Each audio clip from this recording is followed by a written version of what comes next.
Hello दोस्तों, आज हम आपको इस वीडियो में एक ऐसा क्वेश्चन बताने वाले हैं जो कि बोर्ड एग्जाम में डायरेक्ट 4 नंबर में पूछा जाता है कि दिए गए परिपथ में ए व बी के बीच का तुल्य प्रतिरोध बताइए। तो यहाँ पर ये परिपथ बना है फ्रेंड्स, ये पॉइंट है ये और ये पॉइंट है बी। इन दोनों के बीच में हमें तुल्य प्रतिरोध यानी टोटल रेजिस्टेंस फाइंड करना है। तो आप जानते हैं प्रतिरोधों का जो संयोजन होता है वो दो प्रकार से होता है, एक होता है श्रेणी क्रम, दूसरा होता है समांतर क्रम। श्रेणी क्रम क्या होता है? जहाँ पर धारा का मार्ग एक ही होता है वहाँ पर श्रेणी क्रम होता है, और जहाँ धारा अपने दो पार्टों में डिवाइड हो जाती है, मीन्स दैट कि धारा अपने दो भाग में प्रवाहित होती है, तो वहाँ पर समांतर क्रम संयोजन लगाते हैं। तो यहाँ पर हम अगर देखें कि परिपथ इसमें, तो ये पॉइंट ए है, यहाँ पर जैसे हम जाते हैं यहाँ पर धारा का कितना पार्ट हो जा रहा है, यहाँ पर धारा का दो पार्ट हो जा रहा है, एक इधर जा रहा है एक इधर। फिर ये कम्प्लीटली चलते हुए यहाँ पर जैसे पहुँचती हैं, फिर इसके बाद धारा का एक ही मार्ग हो जाता है। इसका मतलब जहाँ भी धारा अपने दो पार्टों में डिवाइड होती है वहाँ पर हम लगाते हैं समांतर, और जहाँ पर धारा का एक ही पार्ट में डिवाइड हो जाता है वहाँ पर लगाते हैं श्रेणी क्रम। तो ये दोनों प्रतिरोध जो है एक दूसरे के समांतर क्रम में हैं, और फिर इसी प्रकार ये दोनों भी प्रतिरोध क्या है, एक दूसरे के समांतर क्रम है। तो यहाँ पर हम समांतर क्रम श्रेणी का फार्मूला लगाते हैं, समांतर क्रम और श्रेणी क्रम का फार्मूला।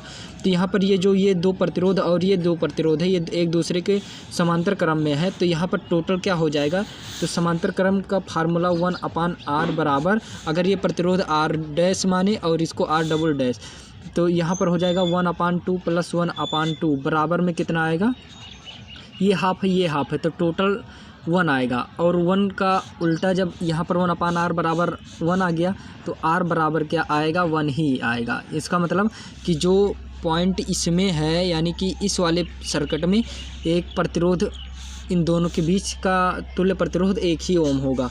इसी प्रकार हम इन दोनों के बीच निकाल लेंगे कि टोटल प्रतिरोध कितने का आएगा। फिर देन उसके बाद इसको और इसको हम किस में लगा देंगे, फाइनली समांतर क्रम में।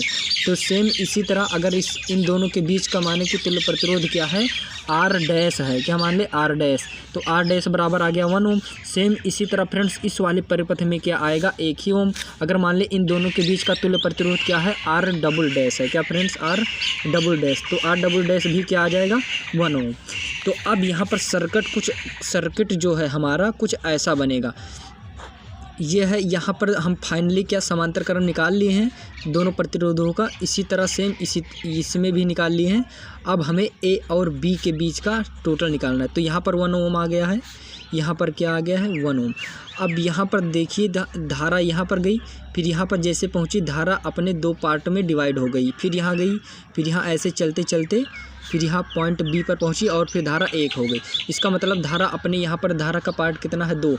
तो ये 1 ओम और 1 ओम, ये दोनों जो है एक दूसरे के समांतर क्रम में है। तो यहाँ पर ए व बी लिखेंगे, ए व बी के बीच का तुल्य प्रतिरोध तो क्या होगा फ्रेंड्स, 1 ओम किस में है, समांतर क्रम में है। तो यहाँ पर मान लेंगे कि ए और बी के बीच का टोटल रेजिस्टेंस यानी तुल्य प्रतिरोध जो है वो क्या है, r ट्रिपल डैश है। तो यहाँ पर क्या हो जाएगा, ये है हमारा r1 डैश और ये है फ्रेंड्स हमारा r2 डैश। आप ऊपर देख सकते हैं ये r1 डैश का वैल्यू आया है और ये r डबल डैश का है।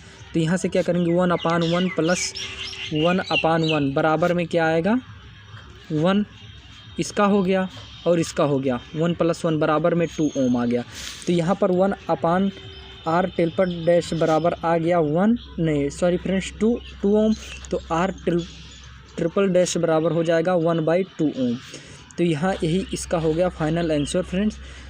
जब भी इस तरह का परिपथ आए आपके पेपर में, तो आप यहाँ पर सबसे बड़ी भूल ये कर देते हैं कि कहाँ पर हम श्रेणी क्रम लगाएं, कहाँ पर समांतर क्रम।